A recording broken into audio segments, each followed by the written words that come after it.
To be the global leader in authentic traditional Indian sweets while promoting ethical practices, sustainability and innovation, bringing India's rich culinary diversity to the world. Mission: at India Sweet House, we strive to harness India's rich heritage and bring its iconic culinary experience to life with a single-minded focus on good health, organic and traditionally crafted Indian sweets. Ethically sourced and mindfully made, every experience at India Sweet House is committed to supporting local communities, reducing our environmental footprint and continuously improving our products and services to extend to our customers' expectations. ಇಡೀ ಭಾರತ ನಮ್ಮ ಸಂಸ್ಕೃತಿಯಿಂದ, ನಮ್ಮ ಕಲ್ಚರಿಂದ ನಾವು ಒಂದಾಗಿದ್ದೇವೆ. Unity in diversity ಅಂತ ನೀವು ಕೇಳಿದ್ದೀರಾ, ಅದನ್ನೇ ನಾವು ತಲೆಯಲ್ಲಿ ಇಟ್ಕೊಂಡು ಯೂನಿಟಿ ಇನ್ ಡೈವರ್ಸಿಟಿ ಅಂತ. ಯಾಕೆ ಅಂದರೆ ಭಾರತದ ಬೇರೆ ಬೇರೆ ಪ್ರಾಂತದ ಸಿಹಿಗಳನ್ನೆಲ್ಲ ಒಂದು ಕಡೆಗೆ ತಂದು ನಮ್ಮ ಭಾರತೀಯ ಒಂದು ಏನು ಮನೋಭಾವ ಇದೆ ಅದನ್ನು ಪ್ರೊಜೆಕ್ಟ್ ಮಾಡಬೇಕು ಅನ್ನೋದು ಇಂಡಿಯಾ ಸ್ವೀಟ್ ಹೌಸಿನ ಧ್ಯೇಯ. ಅದಕ್ಕೆ ನಾವು ಹೇಳ್ತೀವಿ, ಸಿಹಿಯಲ್ಲಿ ವಿವಿಧತೆ, ವಿವಿಧತೆಯಲ್ಲಿ ಏಕತೆ. ನಿಮ್ಮ ಅಭಿಪ್ರಾಯದಲ್ಲಿ ಯಾಕೆ ಸಿಹಿಯನ್ನು ಹಂಚಬೇಕು? ಯಾಕೆಂದರೆ ಪ್ರಥಮವಾಗಿ ನಿಮ್ಮೆಲ್ಲರಿಗೂ ಶುಭಾಶಯಗಳು. ಈ ಅಂಗಡಿ ವೃದ್ಧಿ ಆಗಲಿ, 1:10, 10:100 ಥರ ಮುಂದುವರೆದು ಅನೇಕ ಮಳಿಗೆಗಳಾಗಲಿ ಅಂತ ಶುಭ ಹಾರೈಸ್ತೀನಿ. ಸಿಹಿ ಯಾಕೆ ಅಂದರೆ ನಾಲಿಗೆಯಲ್ಲಿ ಕಹಿ, ಸಿಹಿ, ಉಪ್ಪು, ಖಾರ ನೀವು ಎಲ್ಲ ರುಚಿ ತೊಗೊಂಡ್ರೆ ಎಲ್ಲರೂ ಬಯಸೋದು ಸಿಹಿನೇ. ಒಳ್ಳೆಯ ಘಟನೆಗೆ ನಾವು ಸಿಹಿ ಘಟನೆ ಅಂತೀವಿ, ಒಳ್ಳೆಯ ಕನಸಿಗೆ ಸಿಹಿ ಸ್ವಪ್ನ ಅಂತೀವಿ, ಒಳ್ಳೆಯ ಭಾವನೆಗೆ ಸಿಹಿ ಭಾವನೆ ಅಂತೀವಿ. ಸಿಹಿ indicates positivity plus and happiness. ಕಹಿ indicates negativity and people don't want it. ಅದಕ್ಕೆ ಸಿಹಿ ಅನ್ನೋದು ಸಾಂಕೇತಿಕವಾಗಿಯೂ ಮತ್ತು ರಸಗ್ರಂಥಿಯಲ್ಲಿಯೂ ಸಹಿತ ಯಾವಾಗಲೂ ಪಾಸಿಟಿವಿಟಿ. Thank you. ಇನ್ಫೋಸಿಸ್ ಸಂಸ್ಥೆ ಭಾರತವನ್ನು ಇಡೀ ವಿಶ್ವದಲ್ಲಿ ಎದ್ದು ಗೌರವ ಕೊಡೋ ರೀತಿಯಲ್ಲಿ ತೋರಿಸಿದೆ ಪ್ರಪಂಚಕ್ಕೆ. So in today's global scenario, how important is it to be an Indian? ಬಹಳ ಮಹತ್ವದ್ದು. ಯಾಕೆಂದರೆ ಅನೇಕ ವರ್ಷದಿಂದ ಭಾಳ 75 ವರ್ಷ ಆಯಿತು ನಮಗೆ ಇಂಡಿಪೆಂಡೆನ್ಸ್ ಆಗಿ. ಇಲ್ಲಿದ್ದವ್ರೊಳಗೆ ನಾನೇ ಓಲ್ಡೆಸ್ಟ್ ಅಂತ ಅನಿಸುತ್ತೆ ನಾನು. ಅನೇಕ ವರ್ಷ ಯಂಗ್ ಜನ್ರೇಷನ್ ಗೊತ್ತಿಲ್ಲ. ನಾವು ಹೆಂಗಿದ್ದಾಗ ಜನರಿಗೆ ಇಂಡಿಯಾ ಅಂದರೆ ಭಾಳ ಜನರ ತಲೆಯಲ್ಲಿ ಏನದು ಬಡತನ. ನಾನು ಬರೆದಿದ್ದೀನಿ, ನಾವು ಒಂದು ಸರ್ತಿ ಬಾಸ್ಟನ್ ಏರ್ಪೋರ್ಟ್ನಲ್ಲಿ 45 ವರ್ಷದಿಂದ ಫಸ್ಟ್ ಟೈಮ್ ಹೋಗಿದ್ದೆ. ಅವ್ರಿಗೆ ಇಂಡಿಯಾ ಅನ್ನೋ ದೇಶದ ಬಗ್ಗೆ ಕಲ್ಪನೆನೇ ಇರಲಿಲ್ಲ. ಇಂಡಿಯಾ ಅಂದರೆ ನೀವು ಇಂಗ್ಲೀಷ್ ಹೇಗೆ ಮಾತಾಡ್ತೀರಿ, ನಿಮ್ಮ ಮನೇಲಿ ಆನೆ ಇದೆಯಾ, ದಾರಿಯಲ್ಲಿ ಹಾವು ಓಡಾಡುತ್ತಾ, ಆಕಳ ಎಲ್ಲರ ಕಡೆಗೂ ಆಕಳ ಇರುತ್ತಾ, ಈ ಥರ. ಅಂದರೆ ಇಂಡಿಯಾ ಅಂದರೆ ಭಾಳ ಜನರಿಗೆ ಅದೊಂದು ಬಡ ದೇಶ. ಅಲ್ಲಿ ರಾಜರಿರ್ತಾರೆ, ಆನೆ ಇರುತ್ತೆ, ರಸ್ತೆ ಮೇಲೆ ಹಾವು ಓಡಾಡ್ತಾರೆ, ಹಾವಾಡಿಗರ ದೇಶ, ಮಾಂತ್ರಿಕ ದೇಶ ಅಂತ ಇತ್ತು. ಆ ಕನ್ಸೆಪ್ಟ್ನಲ್ಲಿ ಅವ್ರಿಗೆ ಇಂಡಿಯಾದ ಬಗ್ಗೆ ನಾಲೆಜ್ ಇರಲಿಲ್ಲ. ಈಗ ನೀವು ಇಂಡಿಯಾದ ಬಗ್ಗೆ ಕೇಳಿ, ಅದು ಗ್ಲೋಬಲ್ ಲೀಡರು, ಅಲ್ಲಿ ಸಾಫ್ಟ್ವೇರ್ ಚೆನ್ನಾಗಿದೆ, ಬಾಲಿವುಡ್ ಫೇಮಸ್ ಇದೆ. ಬಾಲಿವುಡ್ ಫೇಮಸ್ ಇದೆ ಹೊರಗಡೆ ಹೋದರೆ. ನಾನು ಎಲ್ಲೆಲ್ಲಿ ಹೋಗಿದ್ದೀನಿ ಅಲ್ಲೆಲ್ಲ ಕಡೆ ಬಾಲಿವುಡ್ದು ಮಹತ್ವ ನೋಡಿದ್ದೀನಿ. ಇರಾನ್ ಅಂತ ದೇಶಕ್ಕೆ ಹೋಗಿದ್ದೆ. ಅಲ್ಲಿ ನಾನು ದಾರಿಯಲ್ಲೇ ಮಾಡ್ತಾರೆ, ಅಲ್ಲೇ ಮಾಡಿ. ಈಗ ನಾವು ಹೇಗೆ ಇಲ್ಲಿ ಬ್ರೆಡ್ಡು ಬನ್ ಥರ ಮಾಡ್ತೀವಿ, ಅಲ್ಲದೆ ನಾನದ್ದು ಫ್ಯಾಕ್ಟ್ರಿ ಇರ್ತದೆ. ನನಗೆ ಇಂಗ್ಲೀಷ್, ಇರಾನಿಯನ್ ಪರ್ಷಿಯನ್ ಬರೋಲ್ಲ, ಅವ್ರಿಗೆ ಇಂಗ್ಲೀಷ್ ಬರೋಲ್ಲ. ನಾನು ಕೈ ತೋರಿಸಿ 4 ನಾನು ಒಂದೆ ಕೊಟ್ಟ. ಅವನು ದುಡ್ಡು ಕೊಡೋಕ್ಕೆ ಹೋದೆ, ಇಲ್ಲ ಅದ್ದ. ಯಾಕೆ ಅಂದೆ, ಇಂಡಿಯಾ ಮಧುರಿ ದೀಕ್ಷಿತ್, ಸಲ್ಮಾನ್ ಖಾನ್, ಅಮಿತಾಬ್ ಬಚ್ಚನ್ ಅಂತಾನೆ. ಆಮೇಲೆ ಕ್ಯೂಬಾಗೆ ಹೋಗಿದ್ದೆ. ಕ್ಯೂಬಾ ಅಂತ ದೇಶ ಎಲ್ಲಿ ಅಂತ. ಅಲ್ಲಿ ಹೋಗ್ತೀನಿ, ಒಂದು ಪರ್ಸ್ ಯಾರೋ ತೊಗೋತಾ ಇದ್ರು, ನಾನು ನಿಂತ್ಕೊಂಡಿದ್ದೆ. ಅವಳು ನನ್ನ ಕೇಳ್ತಾಳೆ, ಅಮಿತಾಬ್ ಬಚ್ಚನ್ ಅಂತೆಲ್ಲ ಕೇಳಿದ್ಲು. ಅಂದರೆ ಅದೇ ಫಾರ್ಮ್ ತಂದೆ ಥರ ಹೌದು ಅಂದ್ಬಿಟ್ಟೆ. ಅಂದರೆ Bollywood is very famous, Indian software is famous. There the verb known as the Bangalored. ಅಂದರೆ ಈ Bengaluru is synonymous with software, ವರ್ಬೇ ಆಗಿಬಿಟ್ಟಿದೆ. ಅದಕ್ಕೆ ಇಂಡಿಯಾ ಗ್ಲೋಬಲ್ ಲೀಡರ್ ಕಡೆಗೆ ಹೆಜ್ಜೆ ಹಾಕ್ತಾ ಇದೆ. ಅದಕ್ಕೆ ನಮ್ಮದು ಕಠಿಣ ಪರಿಶ್ರಮ ಬೇಕು, ಕ್ವಾಲಿಟಿ ಬೇಕು. ಯಾವಾಗಲೂ ನೋಡ್ರಿ, ಕ್ವಾಲಿಟಿ ಇರಲಿಲ್ಲ ಅಂದರೆ ಎಷ್ಟೇ ನೀವು ಪ್ರೊಡಕ್ಷನ್ ಮಾಡಿರಿ, ಕ್ವಾಲಿಟಿ ಇರಲಿಲ್ಲ ಅಂದರೆ ಅದು ಬಿದ್ದು ಹೋಗುತ್ತೆ. ಮೋಸ ಮಾಡಿದರೆ ಒಂದು ಸರ್ತಿ ಮಾಡು, you can't fool all the people all the time. ನಿಮ್ಮದು ಕ್ವಾಲಿಟಿ ಇರಲಿಲ್ಲ ಅಂದರೆ ನಿಮ್ಮದು ಪ್ರಾಡಕ್ಟ್ ಭಾಳ ದಿನ ನಡೆಯೋದೇ ಇಲ್ಲ. ಅದು ಯಾವುದೇ ಇರಲಿ, ಮನೆಯಲ್ಲೇ ನೋಡಿರಿ, ನೀವು ಹಗಲೆಲ್ಲ ಸುಳ್ಳು ಹೇಳಿಬಿಟ್ರೆ ನಿಮ್ಮನ್ನು ಯಾರೂ ನಂಬೋಲ್ಲ. ನೀವು ಯಾವಾಗ ಕ್ವಾಲಿಟಿ ತೋರಿಸ್ತೀರಿ, ಕೆಲಸದಲ್ಲಿ ಒಂದು ಉತ್ತಮ ದರ್ಜೆ ತೋರಿಸ್ತೀರಿ, ಯಾವಾಗ ಜನ ನಿಮ್ಗೆ ರೆಸ್ಪೆಕ್ಟ್ ಮಾಡ್ತಾರೆ. So quality is the ultimately which rules the world. Quality sweets ಅದು ಯಾವುದೇ ವಯೋಮಾನದವರು ಅದನ್ನು ಸೇವಿಸಿದ್ರು ಅವರಿಗೆ ಅದರ ಸಂಪೂರ್ಣವಾದ ಒಳ್ಳೆಯ ಗುಣಗಳ ಅನುಭವ ಆಗಬೇಕು ಅನ್ನೋದೇ. ಹಾಗಾಗಿ ನಾವು we take very big care. ನಮ್ಮ ಸ್ವೀಟ್ಸ್ ಎಲ್ಲವೂ ಹೈ ಕ್ವಾಲಿಟಿ ಇರಬೇಕು, ಹೈಜಿನಿಕ್ ಆಗಿ ಪ್ರೊಡಕ್ಷನ್ ಮಾಡ್ತೀವಿ. ಮತ್ತು ಅದು ಆರೋಗ್ಯಕ್ಕೆ ಅನುಗುಣವಾಗಿ ತುಂಬ ಸ್ವೀಟ್ ಇಲ್ದರ ಕಡಿಮೆ ಸ್ವೀಟ್ ಕರೆಕ್ಟಾಗಿ ಇರುವಂಗೆ ಮಾಡ್ತೀವಿ. ಅದೆಲ್ಲವನ್ನು ನಾವು ತೊಗೊಳ್ತೀವಿ. Behind every successful woman who is there, there is an understanding man. ನಿಮ್ಮ ಪ್ರಕಾರ ಐಡಿಯಲ್ ಮ್ಯಾರಿಡ್ ಲೈಫ್ ಅಂದರೆ ಏನು? 100% ಐಡಿಯಲ್. ನೀವೇನು ಸಿನಿಮಾದಲ್ಲಿ ನೋಡ್ತೀರ ಅದು ಇರೋದಿಲ್ಲ.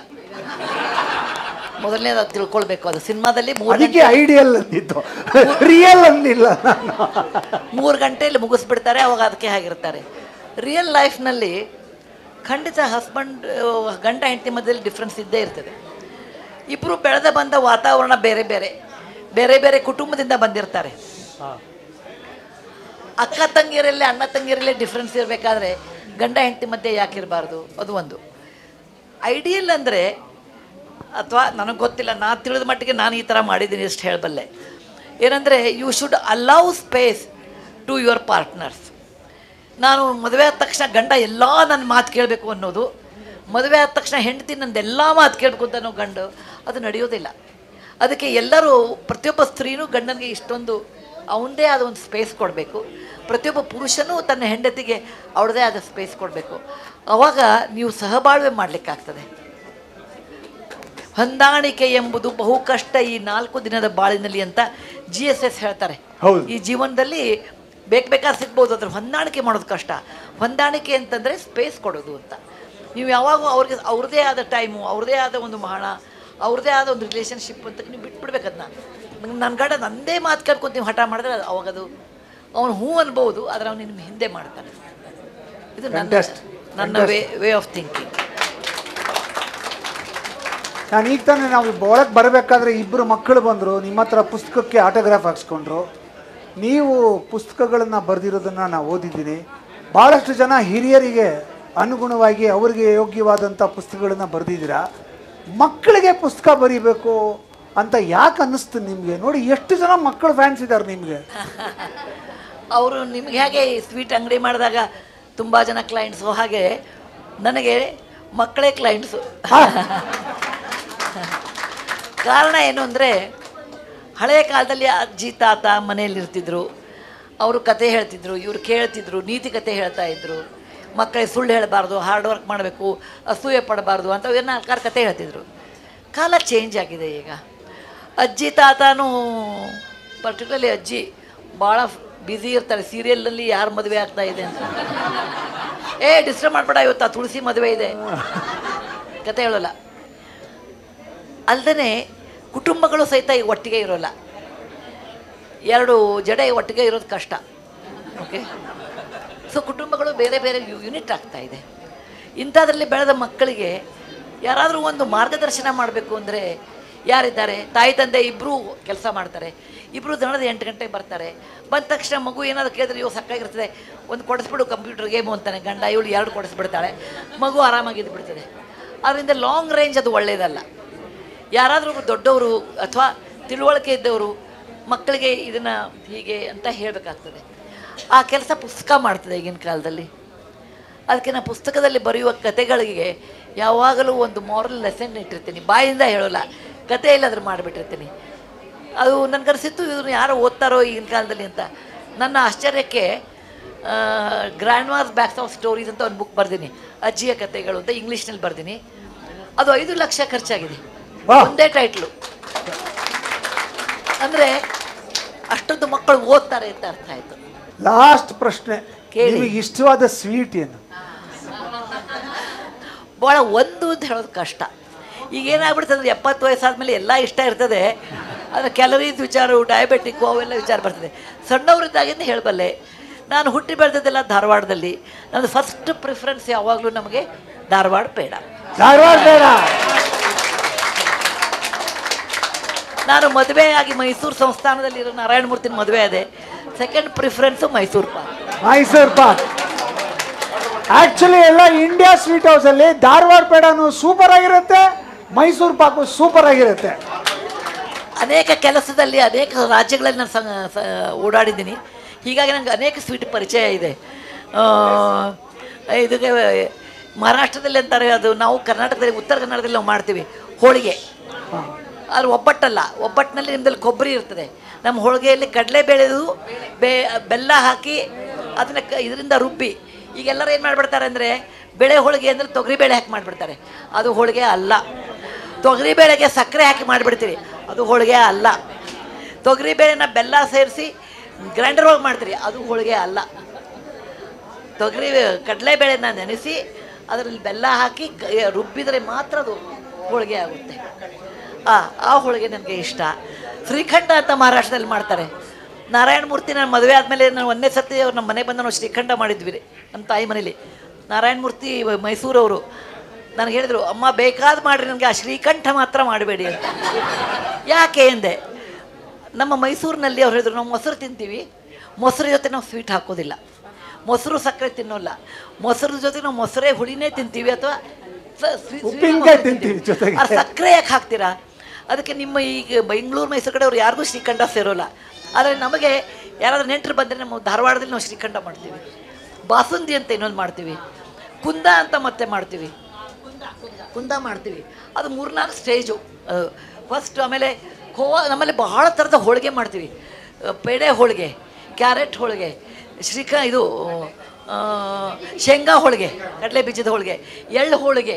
ನಮ್ಮಲ್ಲಿ ಒಂದು ಹುಡುಗಿನ ಟ್ರೆಡಿಷ್ನಲಿ ಆರಿಸ್ಬೇಕಾದ್ರೆ ಅವಳಿಗೆ ಎಷ್ಟು ನಮೂನೆ ಹೋಳಿಗೆ ಬರುತ್ತೆ ಅಷ್ಟು ಅವಳು ಬಲ್ಲವಳು ಅಂತ ಹಳೆ ಕಾಲದಲ್ಲಿ ಇತ್ತು. ಇವಳು ಯಾವ ಥರ ಹೋಳಿಗೆ ಮಾಡ್ತಾಳೆ ಅಂತ. ಈಗ ಎಲ್ಲರೂ ಅಂಗಡಿಯಿಂದ ತರ್ತಾರೆ, ಆ ಮಾತು ಬೇರೆ. ನಮ್ಮ ಕಾಲದಲ್ಲಿ ನಮ್ಮ ತಾಯಿ ಕಾಲದಲ್ಲಿ ಎಷ್ಟು ಟೈಪ್ ಹೋಳಿಗೆ ಮಾಡೋಕ್ಕೆ ಬರುತ್ತೆ ಅಂತ. ಕಾಶ್ಮೀರದಲ್ಲಿ ಒಂದು ಹುಡುಗಿನ ಆರಿಸ್ಬೇಕಾದ್ರೆ 2 ಕ್ರೈಟೀರಿಯಾ ಇರ್ತದೆ. ಅವಳಿಗೆ ಒಂದು ಚಾಕು ಮತ್ತು ಒಂದು ಆ್ಯಪಲ್ಲು ಮತ್ತು ಇದು ಒಂದು ಬಟಾಟೆ ಆಲೂಗಡ್ಡೆ ಕೊಡ್ತಾರೆ. ಅವಳು ಸಿಪ್ಪೆ ಹೇಗೆ ತೆಗಿತಾಳೆ ಅದ್ರ ಮೇಲಿಂದ ಹುಡುಗಿ ಗುಣ ಗೊತ್ತಾಗುತ್ತೆ. ಭಾಳ ಥಿಕ್ಕಾಗಿ ತೆಗೆದುಬಿಟ್ರೆ ಇವಳು ಭಾಳ ಖರ್ಚು ಮಾಡೋವಳು, ಭಾಳ ಥಿನ್ನಾಗಿ ತೆಗೆದುಬಿಟ್ರೆ ಭಾಳ ಜಪುಣಿ. ಅದಕ್ಕೆ ಇನ್ ಬಿಟ್ವೀನ್ ಇರಬೇಕು ಅಂತ. ಹೇಗೆ ನೀವು ಆಲೂನ ಅಥವಾ ಆಲೂಗಡ್ಡೆನ ನೀವು ಕುಕ್ ಮಾಡ್ತೀರಿ, ಅದರ ಮೇಲಿಂದ ಕಾಶ್ಮೀರದಲ್ಲಿ ಮದುವೆ ಆಗ್ತಿತ್ತಂತೆ. ಯಾಕೆಂದರೆ ಅವ್ರದ್ದು ಏನದು ಯಾವುದದು ದಮಾಲು ಮಾಡ್ತಾಯಿದ್ರು, 3 ದಿನ ಕುದಿಸ್ಬೇಕಾಗ್ತಿತ್ತು. ಹೀಗೆ ಪ್ರತಿಯೊಂದು ಪ್ರದೇಶದಲ್ಲಿಯೂ ಈ ಸ್ವೀಟಿನಿಂದ ಒಂದು ಅವರ ಅಡಿಗೆಯ ಒಂದು ಕಾರ್ಯಕ್ಷಮತೆ ಗೊತ್ತಾಗ್ತಿತ್ತು. ಹೀಗಾಗಿ ನನಗೆ ಸ್ವೀಟ್ ಬೇರೆ ಬೇರೆ ಏಜ್ನಲ್ಲಿ ಬೇರೆ ಬೇರೆ ಇಷ್ಟ. ಈಗಿನ ಕಾಲದಲ್ಲಿ ಕಡಿಮೆ ಮಾಡಬೇಕು ಅಂತೀವಿ, ಆದರೂ ನಂಗೆ ಸ್ವೀಟ್ ಇಷ್ಟ. ನಮ್ಮ ಇಂಡಿಯಾ ಸ್ವೀಟ್ ಹೌಸಲ್ಲಿ ಎಲ್ಲ ಪ್ರಾಂತ್ಯದ ಸ್ವೀಟ್ಗಳನ್ನು ಮಾಡ್ತೀವಿ, ನೋಡ್ಕೊಂಡು ಬಂದೆ. ಮತ್ತು ಟ್ರೆಡಿಷ್ನಲ್ ಸ್ವೀಟ್ಗಳನ್ನು ಮಾಡ್ತೀವಿ, ಎಲ್ಲೂ ಸಿಗದೇ ಇರುವಂಥದ್ದು. ಉದಾಹರಣೆಗೆ ಹಾಲ್ಬಾಯ್, ಒಂದೇ ಒಂದು ಪೀಸ್ ತಾವು ಟ್ರೈ ಮಾಡಬೇಕು. ಅಲ್ಲ, ಒಂದು ಪೀಸ್ ಅಷ್ಟೇ. ನೀವು ಒಂದು ಪೀಸ್ ತಗೊಳ್ಳಿ, ಮಿಕ್ಕಿದ್ದು ನಾನು ತಿಂತೀನಿ, ತಲೆ ಕೆಡಿಸ್ಕೊಂಡು.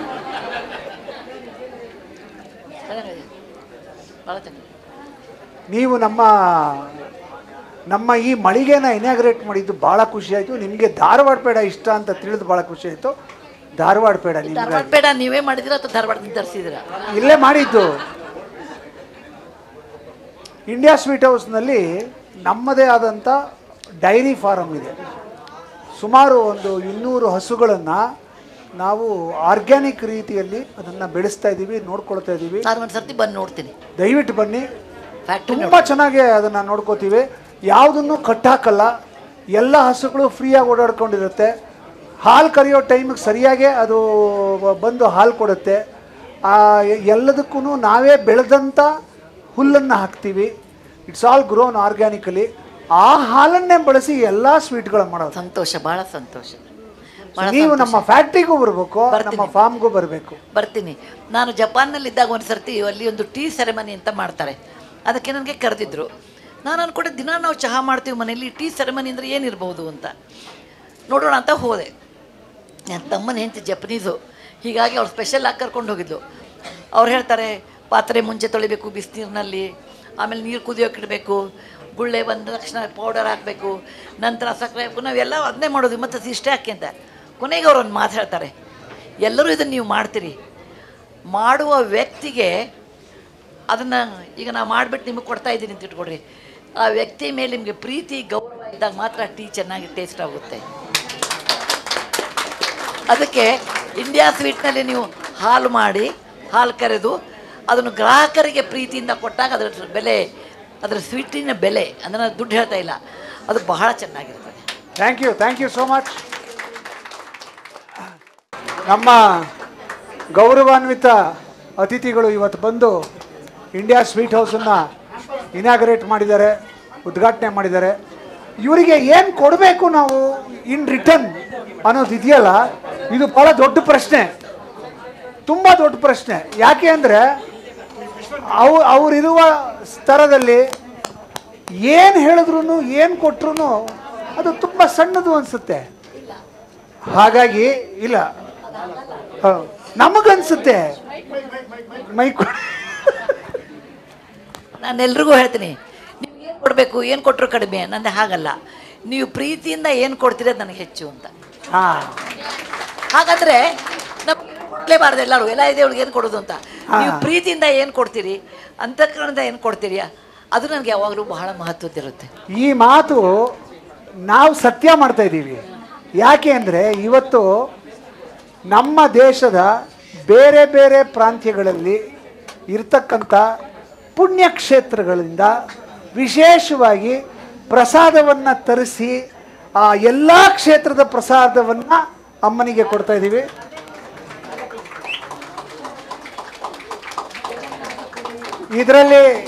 ಇದರಲ್ಲಿ ನಮ್ಮ ಸೌತ್ ಇಂಡಿಯಾದ ಎಲ್ಲ ಇದೆ. ಉದಾಹರಣೆಗೆ ಮಂತ್ರಾಲಯದಿಂದ ಪ್ರಸಾದ ಬಂದಿದೆ, ಕೇರಳದಿಂದ ಅಯ್ಯಪ್ಪನ ಪ್ರಸಾದ ಬಂದಿದೆ, ಹಾಗೆಯೇ ಇನ್ನೆಲ್ಲಿಂದ ಬಂದಿದೆ, ಮಂತ್ರಾಲಯದಿಂದ ಬಂದಿದೆ, ಆಮೇಲೆ ತಿರುಪತಿಯಿಂದ ಲಡ್ಡು ಬಂದಿದೆ. ಹೀಗೆ ಎಲ್ಲ ಪ್ರಸಾದಗಳು ತಮಗಾಗಿ. ಕೃಷ್ಣನ ಪ್ರಸಾದ ಇದೆ.